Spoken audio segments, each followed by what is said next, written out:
কদিন আগেই একটি রাখি বানিয়ে দেখিয়েছিলাম। আজকে তোমাদের আর একটি রাখি বানিয়ে দেখাবো, একদম সহজ পদ্ধতিতে। যে কেউ ঘরে এটা বানাতে পারবে।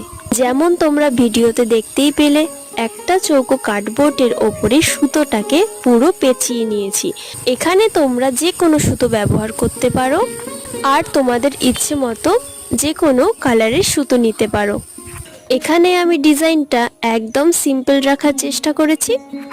তোমরা চাইলে তোমাদের মতো ডিজাইন করতে পারো। আর সামনেই তো 15ই আগস্ট আসছে, জন্মাষ্টমী আসছে।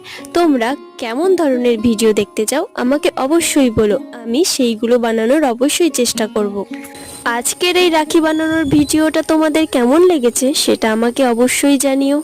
পরের দিন আমি তোমাদের আরেকটি রাখি বানিয়ে দেখাবো। তবে আজকের মতো এইটুখানি, দেখা হচ্ছে নেক্সট ভিডিওতে।